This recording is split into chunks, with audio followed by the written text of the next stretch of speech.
ሰላም ጤና ይስጥልን ውድ የተከበራችሁ ተመልካቾች እንደምን ሰነበታችሁ። ዛሬም እንደተለመደው በአንድ አስተማሪ ቪዲዮ ተገናኘን። ዛሬ የምንመለከተው ባሎች የሚፈጽሟቸው አደገኛ ስህተቶችን በዝርዝር የምነግራችሁ ይሆናል። ካገባችሁ እነዚህ ነገሮች ሳታውቁ የምታረጓቸው ስለሆነ እነዚህ ነገሮች በተቻለ መጠን ማቋረጥ ወይም ደግሞ መተው ያሉባችሁ ልምዶችን በዝርዝር እነግራችኋለሁ። ካላገባችሁም ስታገቡ ማድረግ ያለባችሁ ታውቁ ያስፈልጋል። ዛሬ የምንመለከተው ስለ ወንዶች ነው። በሌላ ጊዜ ደግሞ ስለ ሴቶች የምነግራችሁ ይሆናል። ትዳራችሁንና ቤተሰባችሁን በምን መንገድ ሳታውቁ እንደምትጎዱና ጊዜው ከማለፉ በፊት እንዴት ማስተካከል እንደምትችሉ ማወቅ የሚኖርባችሁን ዛሬ የምነግራችሁ ይሆናል። እዚህ ቻናል አዲስ ከሆናችሁ ሰብስክራይብ አድርጉ። ከጎን ያለውን የደውል ምልክት በመጫን ቤተሰብ መሆን ትችላላችሁ። ወደ ዛሬ ቪዲዮ አልፋለሁ። አብራችሁን ቆዩ።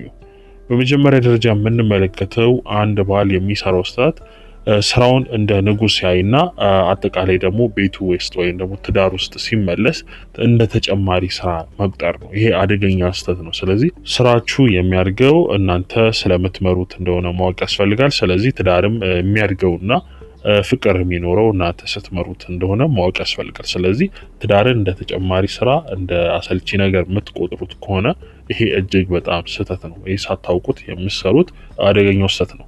ሌላው በመስሪያ ቤትም ሊሆን ይችላል፣ በሌላም አጋጣሚ ሊሆን ይችላል። ሌሎች ሴቶችን ማሽኮርመም ሄደ ግንኙነት አላረክም ግን አጠቃላይ የማሽኮርመም ስሜት እንደ ክህደት አለመቁጠር ይታይባቸዋል ማለት ነው።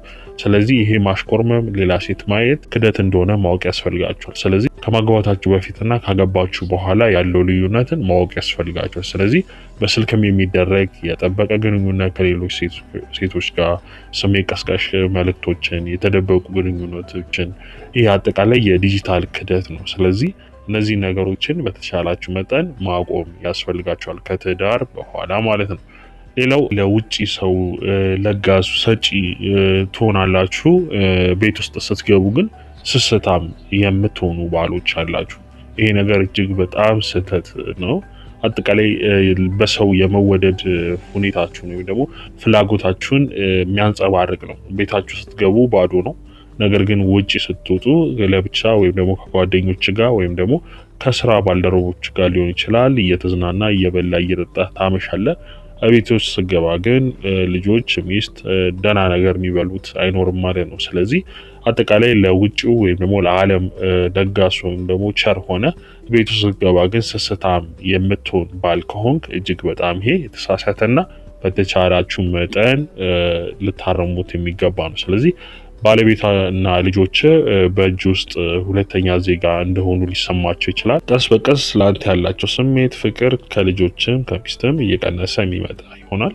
አጠቃላይ ይህንን በማወቅ ቶሎ ብላችሁ ፈጣን በመሆን ለዓለም እንደውም ስትስታም በመሆን ቤት ውስጥ ለጋስ ብትሆኑ እጅግ በጣም የተሻለ ያማረ ውብ የሆነ ትዳር እንዲኖራችሁ ያደርጋል። ስለዚህ ብዙ ወንዶች ምሰሩ ስህተት ይሄ እንደሆነ ማወቅ ያስፈልጋል።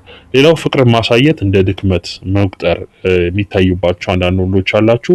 ስለዚህ ይሄ እጅግ በጣም የቀረ ኋላ ቀር አስተሳሰብ ነው። ስለዚህ እውነተኛ ወንዶች ፍቅራቸውን በግልጽ ያሳያሉ። ስለዚህ ለሚስት ፍቅርን በግልጽ ማሳየት እንደ ድክመት የምትቆጥረው ከሆነ እጅግ በጣም አንተ ራሱ ይሄ ደካማ አመለካከት ነው። ስለዚህ ፍቅር የሴትነት ምልክት ሳይሆን የቤተሰብ መመስረት አንዱ ምልክት መሆኑን ማወቅ ያስፈልጋል። ስለዚህ ሚስትህን ወድሻለሁ፣ አፈቅርሻለሁ ብለህ ፍቅርህን የምትገልጽላት በስጦታም በተለያየ ነገር እሷን ሞር ባስዋብኳ ቁጥር ፍቅራችሁ ያማረ የደረጃ ይሄዳል እንጂ እየወደቀ አይመጣም። ስለዚህ ለእሷ ፍቅር ማሳየት እንደ ድክመት የምትቆጥረው ከሆነ ከዛሬ ጀምሮ ይህን ነገር ማስተካከል ያስፈልጋል።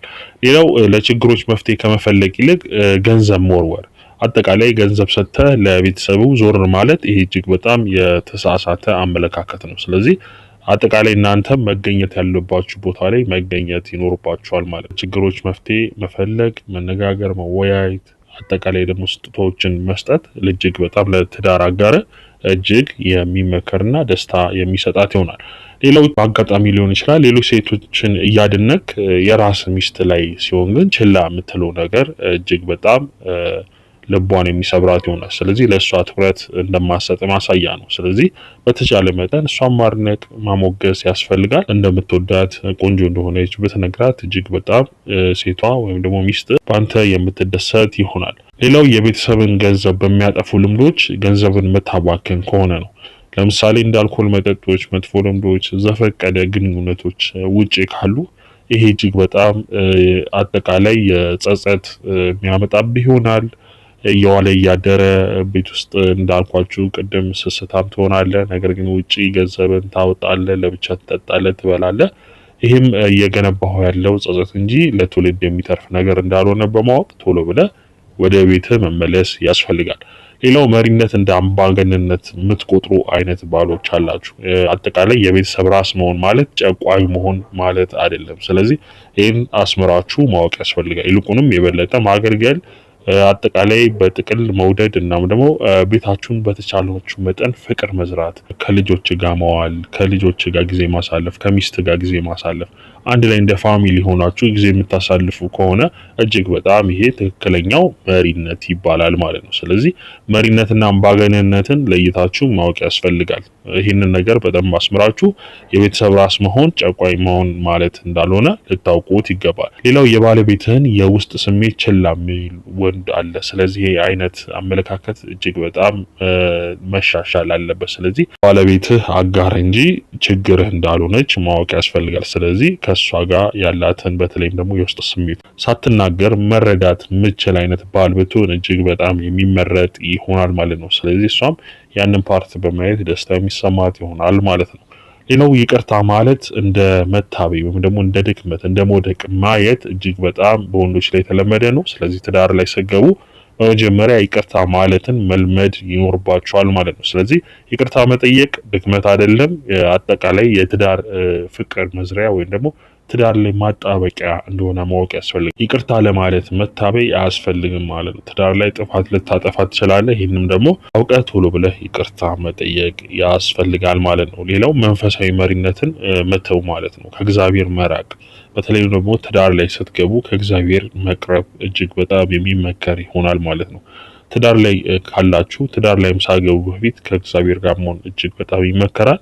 ነገር ግን ልጆች ሲመጡ ትዳር ላይ ስገባ ሞር ኦፍ ወደ እግዚአብሔር በቀረብ ቁጥር ትዳርህም እጅግ ያማረ ውብ የሆነ ይሆናል ማለት ነው። ስለዚህ የእውነት መንገድን መምረጥ፣ ወደ እግዚአብሔር መምጣት ያስፈልጋል ማለት ነው። ሌላው የስራ ማዕረግን ቤት ውስጥ ይዞ የሚመጣ ባል አለ ማለት ነው። ስለዚህ አንተ ማለት አባት ነህ፣ ባል ነህ፣ አፍቃሪ ነህ። ስለዚህ ሚስት ባልነ ለልጆች አባት ነህ። ስለዚህ ይህን ማወቅ ያስፈልጋል። ስለዚህ የስራ ባህሪህን እዛው በመተው የቤት ውስጥ ደግሞ አዲስ ፍቅር ያለው ቤተሰብ መመስረት ትችላለህ ማለት ነው። ሌላው ውድቀቶችን መደበቅ አያስፈልግም። ስለዚህ ከባለቤት ጋር በመነጋገር ችግሮችን አብረ መፍታት ይኖርብሃል ማለት ነው። ውድቀቶችን በደበቁ ቁጥር ሞሮፍ ጭንቀት እናም ደግሞ ባለቤት የማትረዳው ሁኔታ ውስጥ ገባለህ ማለት ነው። ስለዚህ ውድቀቶች ሲያጋጥሙ አብረህ ከባለቤት ጋር በመነጋገር ችግሮችን ማለፍ ይቻላል ማለት ነው።